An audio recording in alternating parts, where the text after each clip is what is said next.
Eu quero começar a falar sobre algo que eu tenho visto muita gente nos últimos dias falando em vários fóruns diferentes, falando em lives, falando em textos, muita gente falando. E a pergunta de sempre, na hora que coisas imprevisíveis e aparentemente incontroláveis acontecem com a gente, é aquela pergunta de por que Deus? Onde está Deus?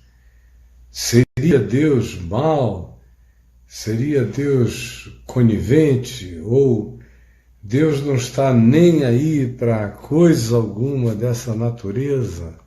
Enfim, perguntas diversas que eu, por exemplo, já ouço há muitos anos, todas as vezes que uma pessoa jovem morre, que um ser humano muito útil morre, perece, ou todas as vezes que um avião cheio de jogadores jovens cai, todas as vezes que um tsunami sem explicação aparente, mas sempre tem alguma explicação, mas aos sentidos da ignorância popular, chega brutal e devora ilhas e promove catástrofes, ou quando os tufões derrubam e levam as casas e os alagamentos afogam as famílias e os fogos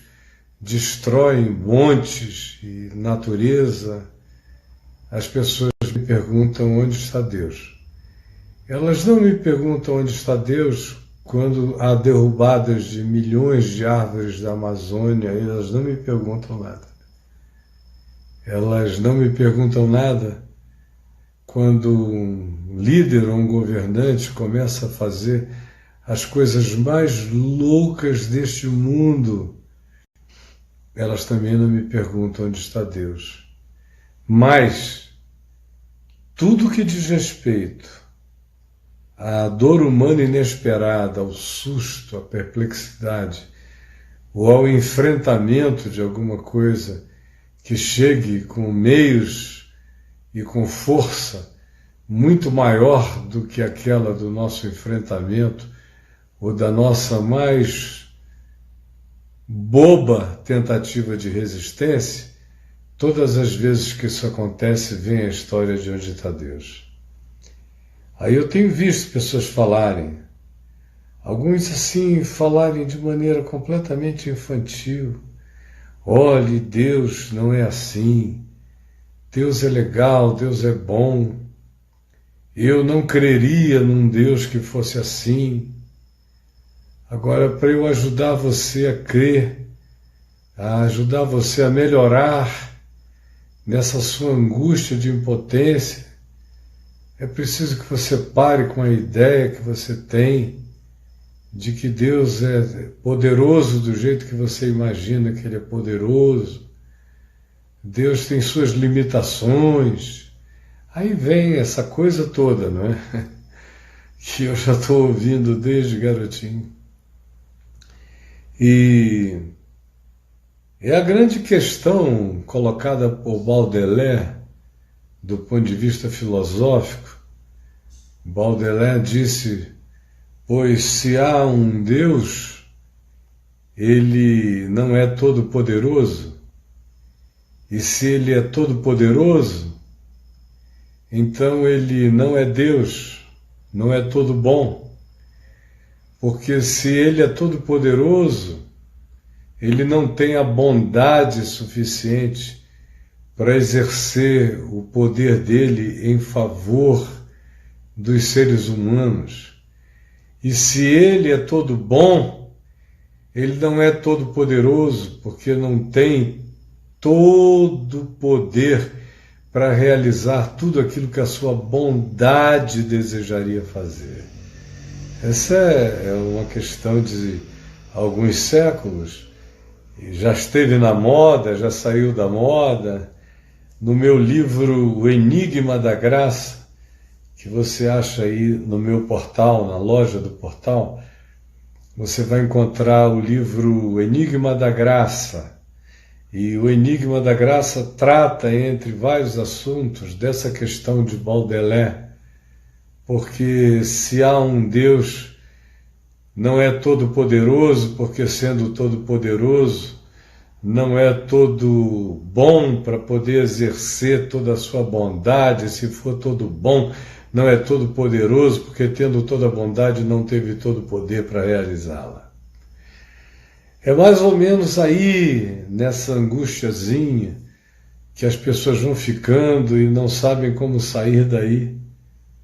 E, meu Deus, e é interessante, eu teria 100 coisas a dizer sobre essa questão, mas o interessante é que ela só se volta para os humanos, não é?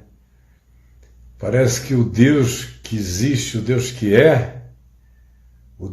é, só se interessa pelos humanos, o que mostra que essa filosofia nasce de um olhar completamente particularizado e egoísta. Você não vê a mesma dor quando se trata de uma mortandade de golfinhos. Você não vê a mesma dor quando se trata de uma quantidade enorme de milhares de aves que morreram num determinado lugar por alguma epidemia que atingiu a espécie delas. Só acha curioso e quer saber dos estudos, mas não gera essa mesma dor. Não gera a mesma dor quando as águas vão subindo e vão subindo por causa do aquecimento global e da ação do homem. Mas você não vê ninguém fazendo essa pergunta. Não vê. Agora, quando se trata da espécie humana, a filosofia é sempre totalmente egoísta. Você não vê filosofia sendo escrita no estilo A Peste de Camus, porque jacarés estão comendo muitos peixes, ou porque sucuris da Flórida estão quebrando alligators. Você não vê isso virar um problema filosófico. Quando essa brutalidade animal se manifesta, se ela não tanger o homem, não passar pelo homem, não tocar do homem, ela não tem nenhuma importância para nós. Mostrando que se trata de uma filosofia do meu ego, uma filosofia do eu, centro do universo. Continua a ser uma demonstração de que é uma filosofia egocêntrica, homocêntrica. A catástrofe universal só tem alguma coisa de interessante se for uma ameaça a nós, ou se trouxer devastação a nós. Por isso eu não tenho nem tempo para esse suposto filosofar, um filosofar que só inclui a dor humana, o sofrimento humano, a perplexidade humana, o desespero humano, a impotência humana. Não é uma filosofia, é uma autovitimização elaborada, é só isso. Essas filosofias todas, que só são produzidas a partir do homem, não me impressionam em nada porque elas não têm nenhum olhar universal. Aliás, se elas tivessem algum olhar universal, elas não se constituiriam como filosofias do jeito que elas se constituem. Elas são fimoses filosóficas, elas só têm a ver com o homem. Elas são apendicites filosóficas, elas só têm a ver com o homem. Elas são, de fato, angústias existenciais que só acontecem se o homem for o protagonista da aflição desesperada. Então eu não respeito absolutamente nada que não tenha como resposta filosófica à dor apenas a lágrima. Como Jesus, a maior expressão filosófica de Jesus sobre a dor humana foi a lágrima diante da tumba de Lázaro. Jesus chorou.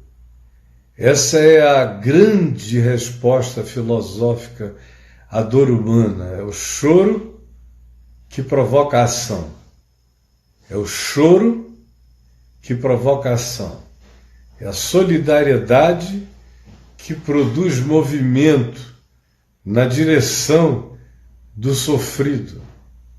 Lázaro, vem para fora.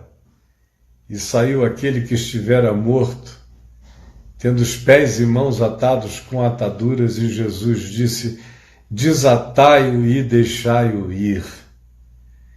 Eu só respeito filosofias que fazem gemer, chorar, de solidariedade e fraternidade.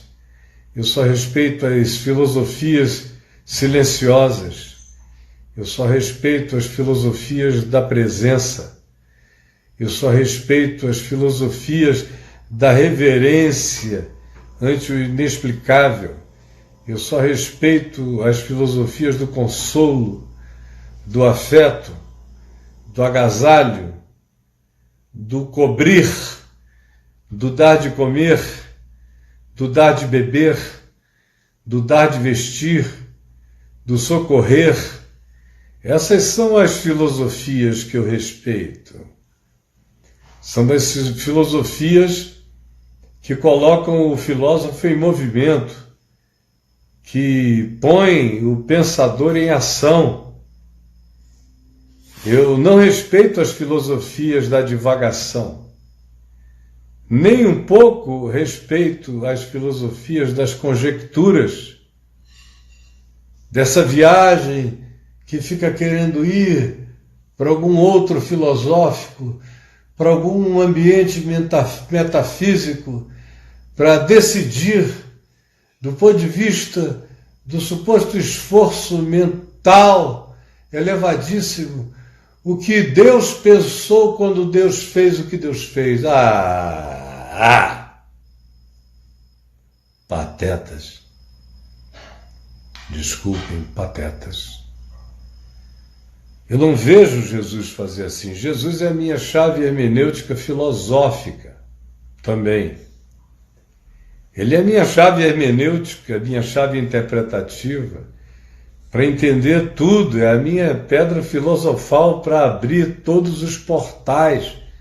Como diz Paulo, todos os tesouros da sabedoria e do conhecimento. E como é que Jesus trata as questões filosóficas? Como ele trata? Você não vê uma reflexão de Jesus acerca dos inocentes que foram mortos logo depois do tempo que ele passou em Belém, se refugiou no Egito. Você não vê um salmo de Maria, um salmo de Jesus. Já pensaram um salmo de Jesus sobre os inocentes que morreram quando eu escapei de Belém? Aquele salmo culposo, aquela filosofia de uma solidariedade angustiosa. Foi por mim que eles morreram, foi por mim que eles sofreram, foi por mim que eles foram imolados. Nunca mais terei a paz, a não ser a paz de proteger as criancinhas. Dedico a minha vida a essa causa. Você não vê nada disso. É um silêncio enorme. Como você não vê filosofia de Jesus quando ele voltou do exílio. Não há uma fala de Maria de José ou posteriormente de Jesus sobre o crepúsculo do exílio, cheio de autopiedade. Não há. Não há. Você olha Jesus e ele, quando salva alguém, vem uma pergunta. E a pergunta é: por que o que tu fizeste salvando esta pessoa, tu não fizeste salvando todas as pessoas que estão sofrendo do mesmo mal? Você lembra qual foi a resposta de Jesus? Quem conhece o Evangelho lembra. Jesus disse: ou não lembrais que nos dias do profeta Elias havia muitas viúvas em Israel, mas se ele foi enviado a fazer o bem apenas a uma viúva que morava fora das fronteiras de Israel, em Serepta. Ou não ouvistes o que aconteceu nos dias do profeta Eliseu? Havia muitas outras pessoas sofrendo de males idênticos, mas ele foi fazer o bem a uma sunamita que vivia fora dos termos e que não fazia parte da raça religiosa monoteísta, que deveria ser supostamente a privilegiada pela filosofia teológica dos judeus que o perquiriam. Não. Para Jesus não há essa questão metafísica de por que a serpente estava no jardim. Não há essa questão de há quanto tempo o mal existe. Não. Não há a questão de por que o mal existiu, ele nasceu de que choque antitético. Não. Para Jesus não há nenhuma questão sobre a sobrevivência humana ou sobre a morte humana. Nenhuma. Ele trata tudo isso como parte de um processo natural. As pessoas nascem. As pessoas também podem nascer com deficiência, como o cego de nascença, a quem ele curou, e antes ouviu a pergunta: quem pecou? Que era uma pergunta teológico-filosófica. Ele ou seus pais para que nascesse cego? E Jesus deu uma resposta que encurrala a filosofia, encurrala a religião, encurrala a reencarnação, encurrala todas as variáveis de resposta. Nem ele pecou. Nem ele pecou agora, quando nasceu assim, pecou no ventre como feto. Nem ele pecou supostamente numa vida anterior, vidas passadas, ou estivesse aqui cumprindo um karma de cegueira de nascença. Nem tampouco os seus pais. Os pais dele já tinham pecado muito na vida, mas não era nenhum pecado que tinha feito aquele moço nascer cego de nascença. Nem nesta vida e nem em uma outra suposta vida anterior. Não. Ele nasceu assim para que ele seja uma manifestação da glória da superação, da glória de Deus habitando num homem, fazendo com que os impossíveis dos homens se tornem possíveis para Deus, com superações inacreditáveis. Vocês só terão de mim essa resposta depois abrir os olhos ao cego de nascença. Não filosofou antes, nem durante e nem depois. Só ajudou o homem a ver. Ensinou a enxergar, mesmo que o homem tivesse continuado cego. Nunca mais deixaria de ver. E não teria nenhuma crise de natureza filosófica sobre o bem e o mal. Você também já notou que as crises filosóficas sobre o bem e o mal só se acirram, só se avultam quando alguma pessoa da família da gente é atingida? Aí a gente precisa de uma explicação filosófica.